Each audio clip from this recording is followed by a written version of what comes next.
ballet dancer, and here we are again with our top 5 tips series. And this time the top 5 tips are for the followers.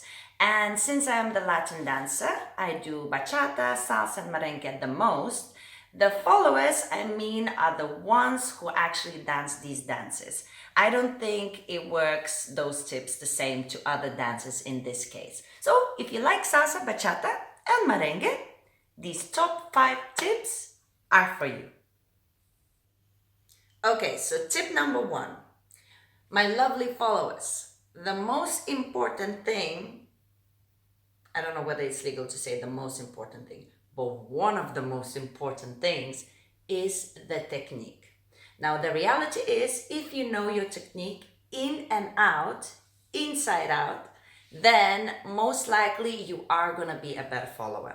A lot of the ladies that I talk to always say to me, well, if the guy is a really good leader or he's really strong, I can follow everything. It's when the guy is bad that I cannot follow. The reality, ladies, is, I'm sorry to say this to you, it might sound a bit harsh, but if you cannot follow a bad leader, well, you just cannot follow.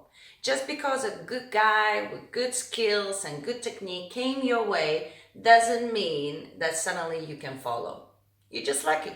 He did you a favor. He led you through combinations, but it wasn't because you knew what you're actually doing. So what I recommend first and foremost is to learn your technique.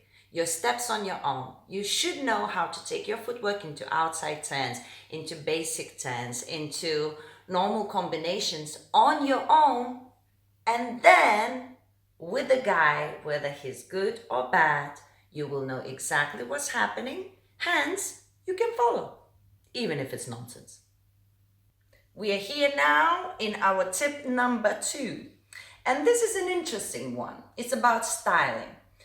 I know, especially these days, I can see that styling for the followers is really important. Women are trying really hard to become more stylish with all the arm movements and body movements and the feet, the footwork, which is great. I only encourage styling.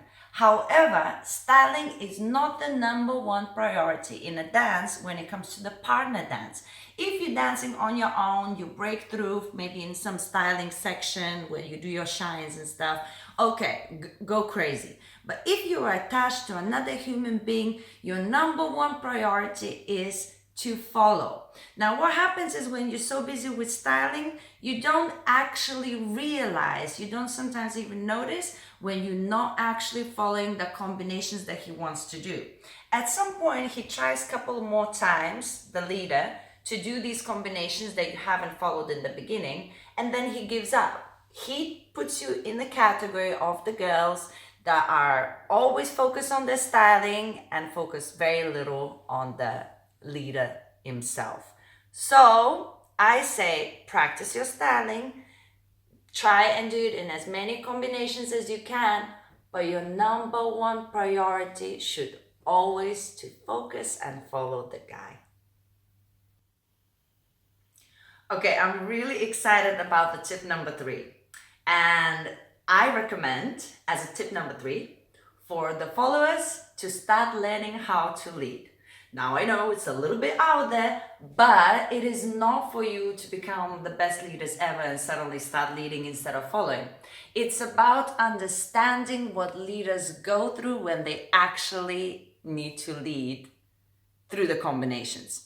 The moment you start learning a little bit of technique of how to lead and actually try to lead another follower, oh, it's a different business. So then when you actually come back into following, you have so much more respect and even more understanding of what the leaders are going through and how they're supposed to maneuver through all the combinations. So I really, really think it's important as a follower to understand at least a little bit, just a little bit of what the leading is like.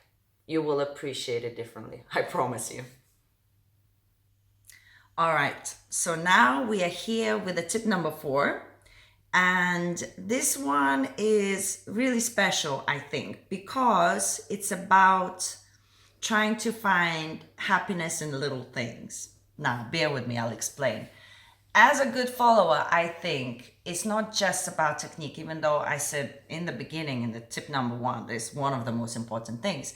However, if you talk to a lot of the leaders or guys or whatever, you will hear that most of the girls that they enjoy dancing with the most is usually not the best technical dancers. They're really good technical dancers, but not one of the best ones. And usually that is because a follower for them is much more than just a technical dancer. It's also somebody who can connect with them and somebody who can play around and seem like she or he, whoever is following, having a great time. So when you are following and you are having a great time, usually it shows. However, sometimes I know that as followers, when we're not having a good time, some of us tend to shut down a little bit. It shows on our face, it shows on our demeanor. So I tend to find little happiness in other things. For example, I might like the song very much. So I just try to get lost a little bit more in the moment with the music and try to be distracted by the fact that this might not be the dance of my life. Or let's say the leader might not necessarily be the best technician and maybe dancing off time and I cannot enjoy my music. So then I try to look at the leader and think, what is that I can appreciate about that person? And if I cannot, then I'm trying maybe to make a little joke while dancing, not speaking. Maybe something funny with my arms, brush through his face while walking into a turn or something. Just to get his attention or to mess about, because I need something. I know if there's literally nothing there in a dance, not me, not the leader is enjoying it, so then what's the point? We might as well just finish the dance. Do you know what I mean? But if I say yes to a dance, I take full responsibility in making sure I am having a good time. Now, if I'm not having a good time because of the leader, I will have a good time because of me. Do you understand? So it's not always possible. You will always have that one or two dances that maybe, is really hard work. But I believe that we ourselves as followers can create those special moments. We can find little things that we can it can make our dance a little bit better. So that is my advice to you. I think it's a good advice. Tip number 5, our final tip for the followers in Latin dance. Now, this tip, again, is a little bit harsh, but it is the truth. And you know me, I only say it with love, okay? Now, this tip is to never stop attending the classes. And even more so, whatever the level you think you are, always go to one level lower. Now, there's many reasons for that. This is for the followers, the tips, right? First of all, usually, no matter what level you think you are, it's usually one level lower.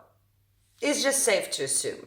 Now, the other thing why it is good to go to one level lower for the followers is because at some point to learn combinations is not as important as to learn other technique that we were left behind or the new technique that we can incorporate because we already know what's been taught in the class. For example, if I am a intermediate dancer and I go to the improver level, that means in the improver level, I already know all the combinations. So as a follower, now what I will do, I will style the hell out of the class. So then any combination that I'm doing, I will be thinking, how can I do it better? As in more interesting, as in more for me as a follower, rather than just doing the combinations. The reason followers do not improve their styling very efficiently and then they get to an advanced level and suddenly they realize they can't style at all and they find it so difficult, they start going to private classes, lady styling classes, is because you jump through levels thinking that it's all about the combinations. Now, you can do that in the beginning, it's fine. You're learning the combinations, you get to a specific level, you're really good at following the moves, but you have no style whatsoever. You cannot freestyle yourself. So just go a level down. Then anytime the guy's doing an open break in a salsa, you can practice the whole class an arm, one arm, just to open it up every single time, because you don't need to worry about that move anymore. Or in bachata, if the guy is giving you like a normal 10, you can practice how to turn the normal 10 with a slow and quick, or with a little syncopated step in the end, rather like a normal tap. You can do that because you can 10 already. You don't need to worry about it anymore. However, if you're always in a higher level of a class and you have never worked on your styling before, you will struggle. So then you start doing weird stuff on the dance floor, and you don't actually following nor the combinations, nor you're doing your styling efficiently. I just say continue with your classes, and especially keep going down a level. And I am not just saying it, you will always see me in different congresses going to a different level of classes. If I see a title in a class and it says like shines and it says intermediate, I don't care. I'm thinking I haven't done shines for a while. I'll go to that class. You know, there's no shame. Only you can shame you, nobody else. And I give you only love and my advice. Okay, guys, I hope you enjoyed my top 5 tips for the followers in Latin dancing, how to be a better follower. I hope you found it useful, and you're gonna subscribe to my YouTube channel if you haven't, and also leave some comments. I love the comments. It makes me better at what I do, and ultimately it's all about you guys. So make sure you subscribe, and I will see you soon in some other top 5 tips or my other videos. Bye.